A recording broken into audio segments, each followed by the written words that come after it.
Hi, I'm Paul Santinello. Welcome to this episode of The Upside. We have a great topic to discuss today. Last week we talked about the Hero Project with Tony Ordiana here in Hoover and Long Meadow. Today we get to talk about a project that's honor heroes. And I'm really honored today to have as my guest Frank Colaccino, who is the chairman of the fundraising group for the 9/11 project in Springfield, and Matt Bannister, who's a member of the fundraising committee.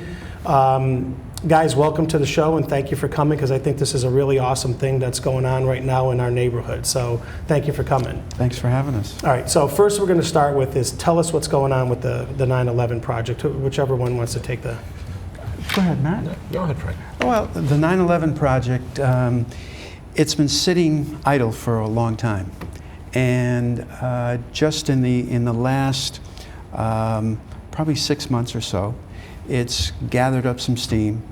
I think the momentum has been the MGM opening and the Riverfront Park, the reconstruction of the Riverfront Park. And Judy Matt from Spirit of Springfield has been sort of like the organization behind the committee, and she's been the inspiration and she's been pushing this thing through. So she's been doing a great job. But a committee was formed, and Judy was instrumental in picking most of the committee members. And the honorary chair of the committee is Mayor Sarno. The honorary co-chairs are the police chief and the police commissioner and the fire commissioner. And we've got a great working group. Matt Bannister, a key member of the committee. And we got together, would you say our first meeting was about 2 months ago? Yep. So our first meeting as a committee was about 2 months ago. And the city of Springfield started off the project with a in-kind contribution of $50,000 to include the foundation for the monument, and area landscaping around it. So that's what kicked it off. And so now our job was to go out, get estimates of what it was going to cost to build, and we have done that. Our initial estimates were somewhat low. Now we've got some firm estimates in place, and our goal is to raise $300,000, of which we're a little bit over 50% of the way there. Okay. In the last 2 months. Matt from People's Bank People's Bank has been extremely generous. They have, and they're always there for the city of Springfield. Yeah. So they have come in with a substantial contribution, as well as a lot of other area people, mostly the business community. And what this monument will do is really remember our first responders. Yeah.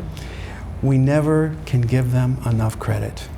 And the police are there, the firemen are there, the people, if you're sick or you have a medical condition, the people who come in ambulances, they're always there, but you never think of them. This monument is to think of those people, and to think on the day of 9/11, when that tragic event happened, and you had people, first responders, go into buildings that where nobody knew they were coming down, but planes had just gone into the buildings to run in to save people.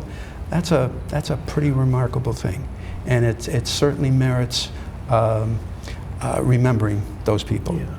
And that's what's behind this memorial. And that's very important, because I'd be the guy running out of the building. I know that, but they truly know what they're going into.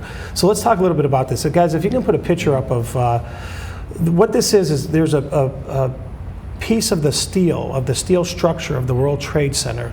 So the 9/11 project is to erect a memorial to the 450 plus first responders that died in those buildings, as you said, running ahead of them. And there's on the screen you'll see the piece of steel that was Charlie Arment Truckin brought that up on his own dime from New York. So through Judy Matt in the spirit of Springfield, she had requested this and got it. Matt, why don't you tell us, this came in back in 2011. What took so long to get this going? And we have a couple images of this as it was coming through the city of Springfield, where people are, touching it and saluting it and that type of thing. But what took so long to get this project to the point now where you're halfway through funding a monument being built? The artifact, something that comes from the building itself, is really very special and very sacred, and what it is and what it represents as well. And so we wanted to make sure that it was right place, right time, and that we had the right fitting design for memorial and the right location for memorial as well. And so, yes, it took a long time. On the other hand, patience is a virtue, and I think we've waited and found the right place and right time. And the remodeling of Riverfront Park that's going on, and the whole revitalization of the downtown area of Springfield, it's a cause for celebration, certainly, and this is sort of a moment of also reflection as well. So within the park that's being rebuilt and redesigned, re-terraced, a lot of landscaping as well, we found what we think is the right place. High traffic because of the Basketball Hall of Fame, the new casino, high traffic location, and a place for people to reflect and remember. And so it's, again, yes, it took a long time, but it really is a sacred piece. There are only so many pieces of the building, of these artifacts in existence, and it was a very competitive bid for the Spirit of Springfield to get one awarded to Springfield. They tried 3 times, were declined twice, and back to sort of patience and perseverance, we kept at it, and eventually were awarded one of the last artifacts as well. So you saw the pictures of it being trucked up here.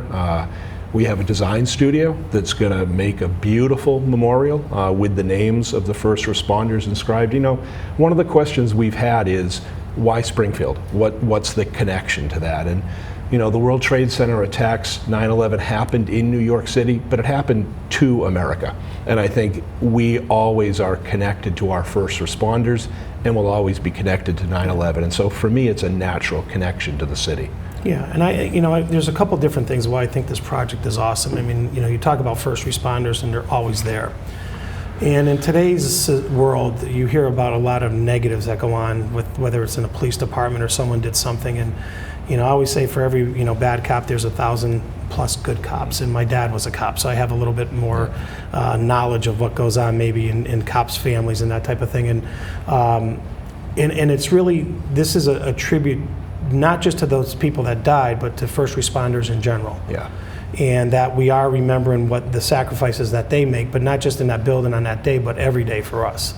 Yeah, and so it's really, and I think this is awesome. And I think Riverfront Park is being redeveloped. What people might not know is there's going to be a police substation down there as well. Yeah. So it's going to be a little bit different than maybe what you remember from the past redesign of Riverfront Park. So it's going to be much more active, much more fluid, as you were saying, that the traffic will be high down there as opposed to what it might be today or what it was yesterday. So major improvement going on down there, and it fit in place for something like this. But so let me ask you this. You guys, you're the chairman of the Colvest Group. You're first vice president at People's Bank. Mm-hmm. You got other things that you could do, right? I mean, why'd you guys get involved? What was so important for you to do this? And I'm not being a wise guy, but I mean, what brought you to this table? Because as I look at the list of the volunteers that you have on your committee, it's not guys that typically are, off 4 days a week or something. It's a group of very busy, influential people that are running major businesses around here. So what made you get involved in this? Well, you want to take that from people? Well, first, it's 9/11. Yeah. And that is such a touch point in American history, and something that should never be forgotten. And so when you lead with, this has to do with 9/11, you had me at hello, sort of. You're already through the front door at that point. And it is the first responders. You can't do enough to support and to thank them as well. So you've got 9/11, you've got first responders, and then the third leg really for us at People's Bank was the city of Springfield and the development that's happening in Springfield. And certainly there's a resurgence, and you can feel that renaissance in the air, and it's exciting to participate in that as well. So I think for us, for me personally, those were the 3 reasons that made this a green light. Okay. Yeah. Frank? Well, and for me, I grew up in the city of Springfield.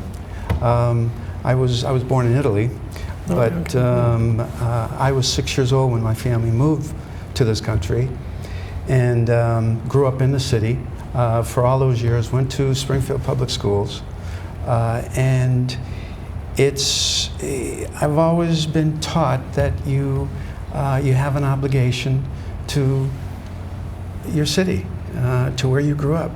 The city's been very good to me, and it feels good to give back, and we do a lot of business with the people in the city of Springfield, and it's meaningful. Okay. So I mean, you're right when you say a lot of people on the committee have a lot of things to do, but I've always heard that if you want to get things done, you ask busy people. Correct. Absolutely. And then it gets done because they don't have time to just putz around. Yeah. And what it tells me is that this is. Everybody can lend their name to something, but you guys just aren't lending your name. You're lending your effort, which is even more valuable to the committee in the sense of, getting something done. And it takes a little bit more to lend your effort than it does your name. And when I saw the list of people on there that I was, and especially when you have Judy Matt in the background, she's never in the background, but she's always behind the good things that are happening in the city and so forth. Then you have something good going on. So let me ask you about the design of this. But one thing, I just want to. Not only are you lending your name and your effort, but you're the friends and the business people that you do business with, because they're all getting called. Yeah. Because they, for all the people on the committee, they're going to go to the people that they think are going to support this. And so it's sort of like it's a community thing, and it's not just a Springfield thing. It's a Pioneer Valley thing. It's beneficial for Long Meadow. It's beneficial for East Long Meadow. It's beneficial for Agawam, West Springfield, to have something like this in the city. It's an attraction that gives people a reason to come here. And I mean, let's face it. As the city of Springfield goes, so does the Pioneer Valley. And we're so interconnected. We like to think of ourselves as separate, but that's not the case. This is one region, and Springfield's problems become the suburbs' problems. Oh, absolutely. So we're all in this thing together, and this memorial is for the entire Pioneer Valley.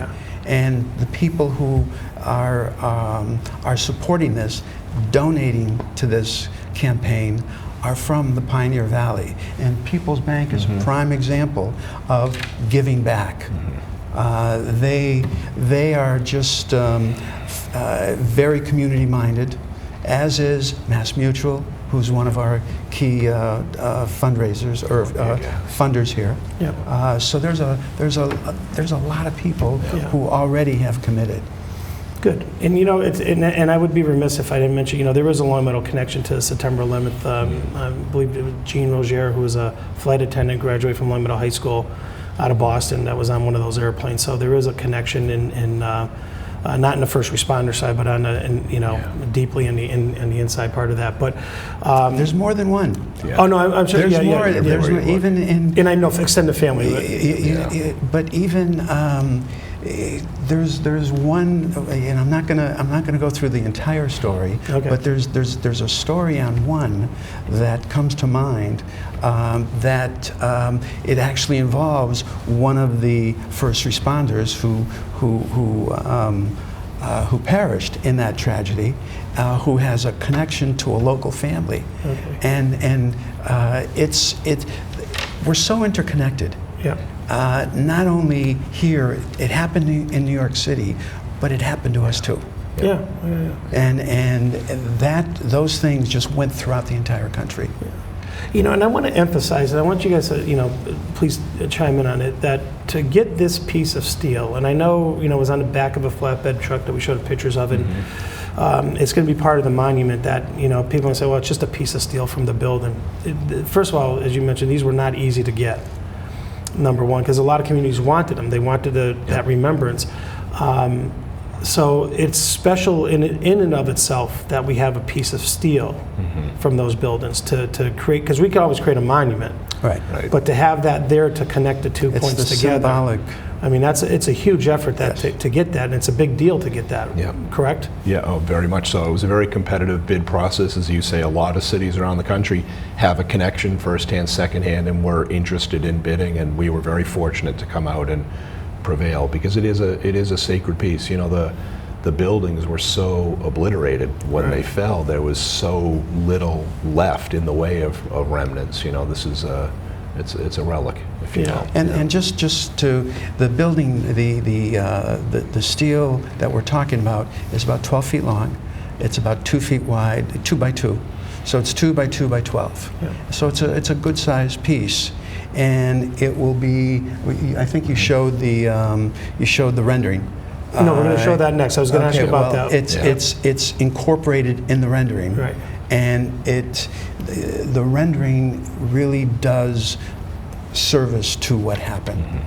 Okay. Very thoughtful, and you'll see that there's at different times of day, as the light hits the monument, And there it is it'll right be there up on the different. screen for them to see, yep. You'll see, like in the early evening, as the light comes in, you'll see the two towers.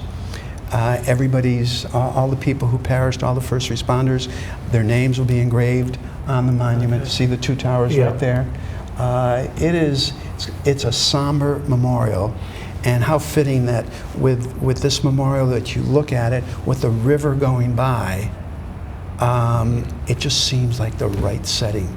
And it's you know, the one thing that strikes me, you know, through a tragedy, good comes out. Yeah. And the one thing that strikes me as the good coming out of this was right after 9/11.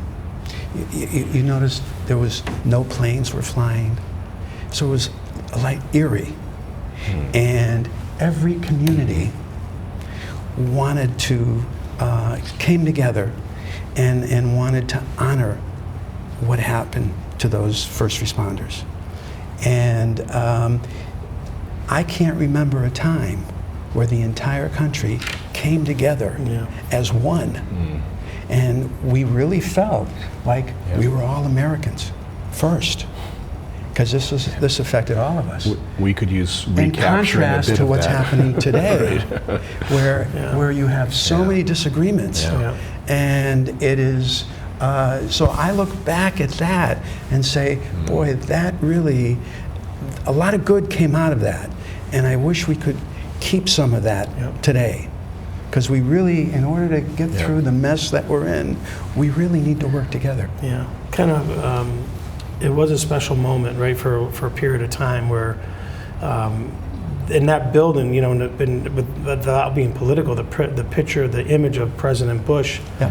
on top of the rubble with the firefighters and bringing people together, Sure. and then congressmen and senators at that same site, you know, coming together, Republican and Democrat, you know, it really was a special time, you know, albeit it seems like 100 years ago, not 18 years Yeah, ago or 17 yeah, years ago. I mean, it seems like a long time ago. And what developed how'd you pick the monument itself, the designers? I mean, was there a ton of things that were submitted, or? Back to the right place, right time, and what took so long. You know, part of it is finding people who will do justice to the artifact and sort of have that reverential feel. And so Bruce Rosenbaum of Modvic Design and Salmon Studios, Sam Ostroff, submitted the winning proposal. You know, they're based here in the Pioneer Valley, so is the fabricators and the designers, and so it's nice to have the design actually happening here as well in the valley. But it was a process to find the right people, and they've joined us for our fundraising committee meetings as well, and sort of to show the renderings and to talk about the emotional feel that they're going for with the design, and we think they've succeeded and hit a home run. So it took a while to find the right folks, but in the end you look back and say, glad we waited and made the right choice. I know it looks Yeah. gorgeous. I mean, Yeah. the It does. design looks absolutely gorgeous and respectful and not over the top. I mean, it looks like one of those places, when you were showing the graphic, when I saw the pictures of it, it kind of reminded me of the Vietnam Memorial, you know, simple, but Yep. and the simplicity is the meaning how meaningful it is, and so it's a good job. Yeah. When you go to the Vietnam Memorial, if you stand in just the right place, you can see the reflection of the Capitol and the monuments in the background, and this will have that same feel with the reflections or the image of the towers on the monument itself, and so there is that similar feel of it's simple but powerful and poignant. Okay. So what's the goal's $300,000? That's the goal. You're halfway there. We're a little over halfway there, right? So That cup's half full, the right? cup's more than half Right. full, right? So how can people help? People can help. Well, first of all, let me just go back just a little bit Sure. to say that our goal, not only to raise the 300, which I'm confident that we will. We're so confident that it's in production as we speak. Okay, good. So this is going to happen. Before we go into the fund, what's the goal, the target date to get this done? That's what I was going to get to. Yeah. Our target date, right. our target date is to be completed by 9/11. And what we would like to do is have a ceremony right on the riverfront on 9/11 to dedicate this, and that's why we had to get started. We had to go into production to get this thing. So we got roughly 4 months from today to get to where you're cutting a ribbon and doing whatever you got to do to make it work, right? Yep, exactly. Right. Wow, So awesome. that's our goal, and we hope that we can wrap up the fundraising over the next 6 weeks or so. Okay. So what can people do to... So if you're in a business or if you're a corporate leader watching the show, certainly if your business wants to get involved, we'd be more than happy, and it's certainly a right cause. But at the individual level, that's where we think we might start to see the rush now. The corporate leaders have stepped up, and now we're sort of asking the public if they care and have an interest in this. We've set up a GoFundMe page. Not all the corporate leaders. Yeah. No, just right. You haven't checked them all out. Right, exactly. Yeah, right. And they know who you are, by the way. So just remember that. Yeah. Some of the corporate leaders, yeah. So, but we have a GoFundMe page. So it's GoFundMe.com/Springfield September 11th Monument. Okay. So GoFundMe.com/Springfield September 11th Monument. We have a goal of 100,000 on the GoFundMe page. It would be nice if we hit that goal, but every little bit helps, and people have started to come on and contribute already. We had a kickoff press conference, I guess it was a week or 10 days or so ago, and started to see the donations come in immediately after that. And with your massive viewership, Tony, I'm sure they'll start to flow in as well once this airs. Bringing a couple bucks. Yeah, right. Okay, so they can contribute there. Is there any kind of can they send it to your bank, for example, or is it a bank? Is it Spirit of Springfield? I would say, yeah. So do we have a GoFundMe page? Yes. Can we put that on? Yep. So that's the GoFundMe.com. Yep. At that website, if they go right on there, you can make a contribution right there with a credit card, and that has the information. The Spirit of Springfield is acting as the fiscal agent for this. Okay. So if individual contributions were to be made, that would be the best source for those as well. Okay. So, Right. And no contribution is too small. yeah. It's the key, because we're all Americans and it affects everybody. This is something everybody can participate. We would like you to think about what you can afford, and if that's $5, that's fine. Yeah. But it's important that we get a lot of people involved. Yeah, and this isn't just something, the corporate sponsors typically step up for a lot of different things in our community. And we're here to remember first responders, not just in Springfield, but as you said, throughout the Pioneer Valley. Mm-hmm. And if you think about your contribution that way, it could be something where you're remembering whoever in whatever community you're in. So in the amount of money that you're looking for from individuals, you're not, there's no arm twisting. They just go to GoFundMe, put in what you can afford. Yep, exactly. I think a lot of people have already used GoFundMe in some way, shape, or form for something else along the line. And as you said, anything and everything would be appreciated. So there's nothing that's too small for this campaign, and it's such a worthy.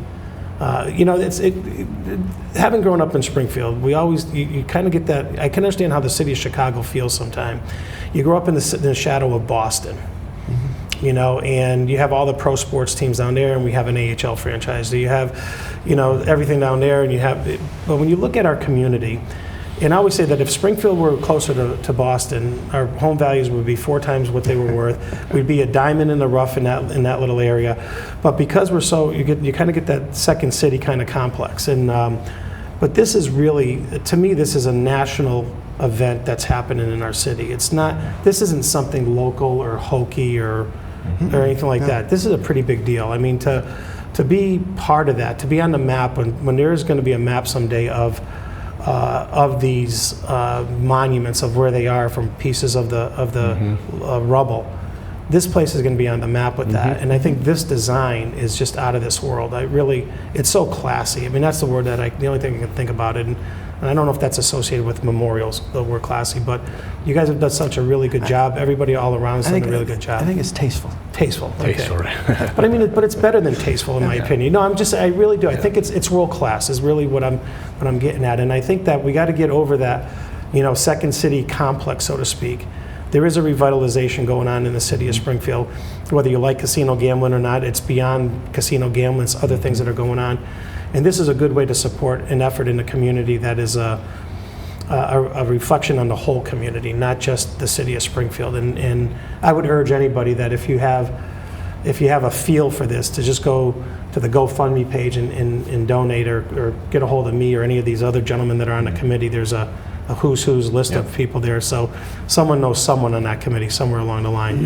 If we have 5,000 people to give $20, there's $100,000. Right. 10,000 people to give $10, there's $100,000. And you're not asking the individuals much. give us this isn't we're not building a baseball stadium saying here, taxpayers fund everything. Right. This is being funded. I mean, the city did an in-kind contribution. Yep. But that was 50,000 of the 300,000 that you're looking for. So the majority of this is coming from individuals and businesses. It is. Yep. The overwhelming majority. So this is a true community. By the people, Yep. just like America, right? Yeah, so there's absolutely. a nice tie in there. So, one event the Spirit of Springfield has coming up a week from Saturday is the world's largest pancake breakfast that they do each year as well. And so we will have folks out at that event with canisters or with ways to donate on the GoFundMe page as well. So if you're going out to the pancake breakfast, there's a great opportunity to not only participate in Springfield, but to help move this forward. and that's going to be on Saturday, May 12th. May 12th, in downtown Springfield. And if you're hungry, come on down. Pancakes, and you can make a donation as well. Right, yeah. Okay. Final thoughts. What do you guys? Any other final thoughts you want to get across about what this memorial is? What you would like to see done with it? And I mean, I'm assuming every September 11th we're going to see a ceremony down there. I hope. Yes. Right. That type of thing. Final thoughts would be, we're looking to wrap this up. We want to make this a reality, and we want to make this a memorial for the entire Pioneer Valley. And I encourage everybody to participate. So this is not just one group. This is all of us. Right. So that's what I'd like to leave you with. And never forget 9/11, and I think this effort is part of making sure that it's not forgotten. And so to have a monument, to have a physical artifact, and to have a specific place of remembrance, I think is a great gift in remembrance of all those who gave the ultimate sacrifice. Yeah. And I want to close on this, folks, is that, we talk about never forget is a really good thing to throw out there. And we always say that. There's bumper stickers. You see them all the time, never forget. And sometimes we forget about what we're never supposed to forget. Right. And because, life goes on, right? I mean, you got to take the kids to baseball, you got to go here and there and so forth. And so we have that motto, never forget, but we tend to forget because it goes on the back burner. And what's really neat about this is that not only is this monument there to remember the day, a tragic day in American history, but also to pay tribute to our first responders. So you have a couple of different reasons why this is a really important thing that's going to go on in the city of Springfield. But first responders aren't just in the city of Springfield, as we mentioned. They're everywhere, and we know them, especially here in Long Meadow. We're blessed to have a great police department, fire department, ambulance service. We can have I always tell people we can have an ambulance to a house in less than 4 minutes and a cop even faster. You can't get that anywhere. So the kind of remembrance that never forget. This is really one of those things we can say we never forgot, and it's a great way to do it. So GoFundMe -9/11 Project Springfield. September 11th monument. Okay, September 11th monument. or contact anybody here at LCTV, me, any of the gentlemen that are on the committee, and please consider donating, because this is, I think, a truly worthwhile cause. When we started the Upside, it was to talk about all the positive things going around in our community, and there's nothing more positive than this out there for us. So thank you for watching, gentlemen. Again, thank you for coming in. I appreciate it. Thank you. It's a really important message to get out there, and thanks for watching, folks. We'll see you on the next show. Have a great day. Thank you. Thank you.